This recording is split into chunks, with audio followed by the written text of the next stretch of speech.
సుమిత్రను discharge చేశాక జోష్నాకి చుక్కలు చూపించిన దశరథ. అసలు జోష్న ఇంట్లో పని చేయడం ఏంటి, ఇదంతా ఎలా జరిగిందో తెలుసుకోవాలనుకుంటే ఇప్పుడే మా ఛానల్ తప్పకుండా సబ్స్క్రైబ్ చేసుకోండి. సబ్స్క్రైబ్ చేసుకుంటేనే టీవీలో కంటే ముందుగా మీ వీడియోని మా ఛానల్లో చూడవచ్చు.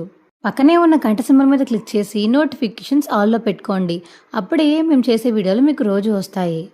ఇక కార్తీక్ దశరథ అయితే బయటికి వెళ్ళి, మావయ్య ఇప్పుడు అత్తకి అంతా సెట్ అయిపోయింది కాబట్టి నువ్వు కంగారు పడిపోయి వెళ్ళిపోయి చెప్పేకు, అత్తకి ఇంకా సెట్ అవ్వాలి, కొంచెం మెంటల్గా కూడా స్ట్రాంగ్గా అవ్వాలి, ఫిజికల్గా కూడా స్ట్రాంగ్గా అవ్వాలి, ఇప్పుడే కదా ఆపరేషన్ అయింది, అప్పుడే నిజం చెప్తానని కంగారు పడతావేంటి మావయ్య అని ఇక కార్తీక్ అంటుంటే, అది కాదురా, ఏది కాదు మామయ్య, కొంచెం ఓపిక ఓర్పు అన్నీ ఉండాలి. ఈ టైంలో నువ్వు నిజం చెప్తే అత్త ఎలా తట్టుకోగలుగుతుంది అనుకుంటున్నావు, అందుకని కొంచెం కొన్ని రోజులు ఆగు, డిశ్చార్జ్ అయ్యి ఇంటికి వెళ్ళేదాకా ఆగు, ఎలాగో ఇవాళ కానీ రేపు కానీ డిశ్చార్జ్ చేస్తారు కదా, అప్పుడు వెళ్ళాక అప్పుడు దాన్ని బట్టి చెప్పాలా లేదన్నది మనం చూసుకుందాం, సరేనా అని ఇక కార్తీక్ చెప్పేసరికి సరే అని చెప్పేసి ఇక దశరథ అంటాడు. ఇక దాసు అయితే అప్పుడే వచ్చి, సరే అన్నయ్య అందరినీ చూశాను, ఇక నేను వెళ్తాను అని దాసు వెళ్ళిపోబోతుంటే, అదేంట్రా అందరినీ చూసావు కానీ మరి నీ కూతురుని చూడవా, లేదన్నయ్య దాన్ని చూడడానికి నాకు మనసు కూడా రావట్లేదు, అప్పుడప్పుడు చాలాసార్లు అనుకుంటూనే ఉంటాను, నా కూతురు దీప అయి ఉంటే ఎంత బాగున్నో, నా కూతురు దీప కింద పుట్టుంటే ఎంత బాగున్నా అని అప్పుడప్పుడు అనుకుంటూ ఉంటాను, కానీ అది నిజం అవ్వదు కదా, అందుకని దీపాన్ని చూసి సుమిత్ర వదిన చూసి ఇంకా వెళ్ళిపోతున్నాను, ఆ జోష్న ఎలా ఉన్నా దానికి ఏమైనా నేను పట్టించుకోను అన్నయ్య అని ఇక దాసు అనేసరికి సరేరా అని చెప్పేసి ఇక దశరథ అంటాడు. అక్కడి నుంచి వెళ్ళిపోతాడు ఇక దాసు అయితే. ఇక అందరూ అయితే రెస్ట్ తీసుకుని ఆ తర్వాత రోజు అయితే డాక్టర్ దగ్గరికి వెళ్తారు. డాక్టర్ ఇవాళ డిశ్చార్జ్ చేస్తా అన్నారు, ఒకసారి వచ్చి పేషెంట్స్ని చూస్తారా అని దశరథ అడిగేసరికి ఇదిగో వస్తున్నాను అని డాక్టర్ ఇంకా అయితే డాక్టర్ రూమ్ నుంచి బయటికి వచ్చి సుమిత్ర గారిని చూడడానికి వెళ్తుంది.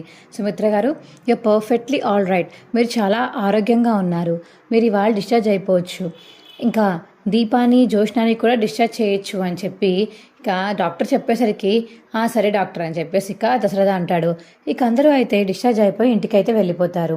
కార్తీక్ దీపం ఏమో వాళ్ళ ఇంటికి వెళ్తే ఇక కాంచన ఏమో, ఎందుకు వచ్చారు మా ఇంట్లోకి, అసలు రాకండి, అసలు మీరు ఇంట్లోకి రావడానికి అసలు మీకు అర్హతే లేదు అని కాంచన తిడుతుంటే, అమ్మ ఎక్కడికి వెళ్ళిపోమంటావు, ఆపరేషన్ చేయించుకుని వచ్చిన అమ్మాయిని అలా బయటికి పొమ్మంటారా ఎవరన్నా, తను ఎందుకు చేసిందో దేనికి చేసిందో తెలుసుకోకుండా అలా మాట్లాడతావేంటి నువ్వు అని ఇక కార్తీక్ అంటుంటే, ఊరుకో చెల్లమ్మ, ఈ వాటి వదిలే, తర్వాత వాళ్ళు నిజం చెప్తారు, దీనికి ఏదో పెద్ద కారణమే ఉంటుంటుంది, దీని వెనకాల నిజం వీళ్ళు మనకు చెప్పట్లేదు అంతే, తెలుసుకుందాం, మనమే తెలుసుకుందాము, అదిగో శ్రీధరబాబు తెలుసుకుంటానని చెప్పారు కదా, అప్పటిదాకా ఓపిక పట్టు అని ఇక అనసూయమ్మ చెప్పేసరికి సరే అని కాంచన అంటుంది. ఇక కార్తీక్ దీప అయితే రూమ్లోకి వెళ్ళి కాసేపు రెస్ట్ తీసుకుని ఉంటుంది. ఇక దీప అయితే ఇక జోష్న మాత్రం అంత అలసటి లేకుండా బాగానే తిరిగేస్తూ ఉంటుంది.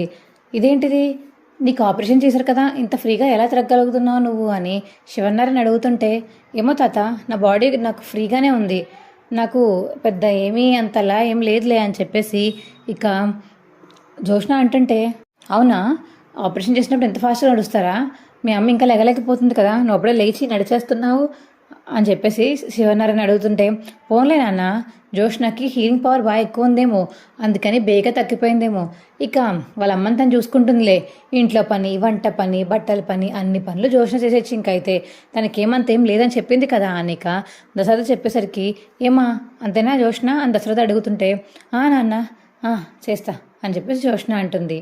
ఇక దొరికిందే ఛాన్స్ అని చెప్పేసి దశరథ అయితే చీపురిచ్చుకుని ఇక బయట తొడమని, ఇంట్లో తొడమని, గిన్నెలు తొమ్మని, బట్టలు దుక్కమని, ఆరేయమని అన్ని పనులు చెప్తాడు ఇక జోష్నకి.